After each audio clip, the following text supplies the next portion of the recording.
নিজেদের ফাঁসির দড়ি থেকে বাঁচাতে জামাতি ও হিজবুত জঙ্গিদের সংগঠন জাতীয় নাগরিক কমিটি ও বৈষম্য বিরোধী ছাত্র আন্দোলন যে আস্ফোলন ভরা ঘোষণা দিয়েছে, সামাজিক ও রাজনৈতিক শক্তিগুলো এরই মধ্যে পাল্টা ঘোষণায় এদের প্রতিহতের ডাকও দিয়েছেন। আমরা বিশ্বাস করি ধর্মনিরপেক্ষ বাংলাদেশে, আমরা বিশ্বাস করি সবার সম অধিকারে, কিন্তু তোমরা বৈষম্যের নামে চালিয়েছ শয়তানি। আমি জানি না ওনারা কি একটু বেশি দ্রুত যাচ্ছেন অথবা ওনারা কি খেয়ে হারিয়ে ফেলছেন।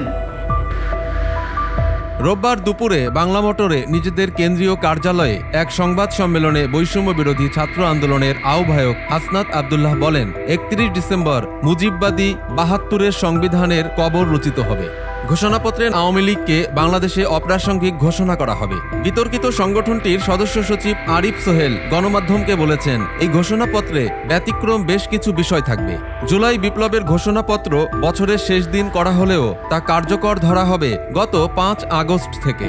এ ঘোষণার কড়া প্রতিক্রিয়ায় দেশের অন্যতম প্রধান রাজনৈতিক দল বিএনপির পক্ষ থেকে হুঁশিয়ারি উচ্চারণ করে স্থায়ী কমিটির সদস্য মির্জা আব্বাস বলেছেন, শহীদের রক্তের উপর দিয়ে লেখা যে সংবিধান, সেই সংবিধানকে যখন কবর দেওয়ার কথা বলা হয় তখন আমাদের কষ্ট লাগে। এই ধরনের কথা ফ্যাসিবাদের মুখ থেকে আসে। কবর দিয়ে ফেলবো, মেরে ফেলবো, কেটে ফেলবো, এ সমস্ত কথা ভালো কথা নয়। এই ধরনের কথা কিন্তু ফ্যাসিবাদের মুখ থেকে আসে। কবর দিয়ে দেব, মেরে ফেলবো, কেটে ফেলবো, এই সমস্ত কথা কিন্তু ভালো কথা নয়। তিনি বলেন, এককভাবে তারা এই আন্দোলনকে নিজেদের করে নিতে চায়।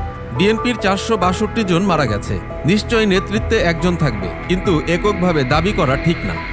শহীদের রক্তের দিয়ে লেখা যে সংবিধান, সেই সংবিধানকে যখন কবর করা হয় তখন কিন্তু আমাদের কষ্ট লাগে।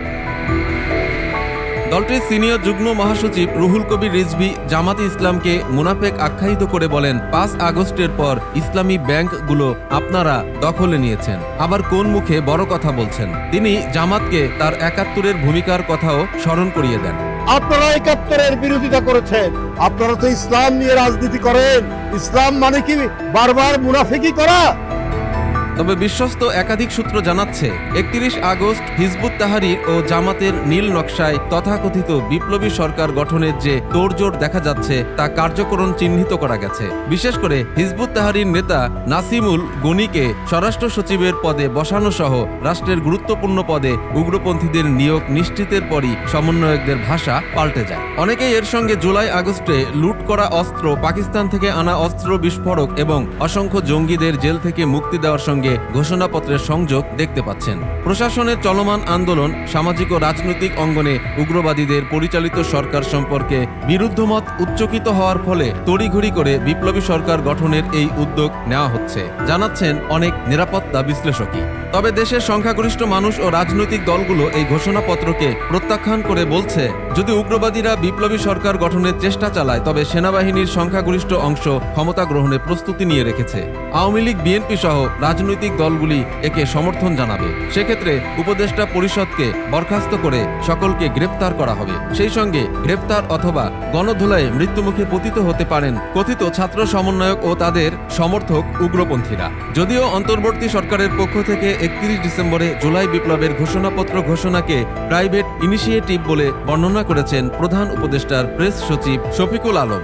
রাষ্ট্রীয় অতিথি ভবন যমুনায় এক ব্রিফিংয়ে তিনি সরকারের সঙ্গে এর কোনো সম্পৃক্ততা নেই উল্লেখ করে বলেন, যারা এটিকে সাপোর্ট করছেন তারা একটা প্রাইভেট ইনিশিয়েটিভকে সাপোর্ট করছেন।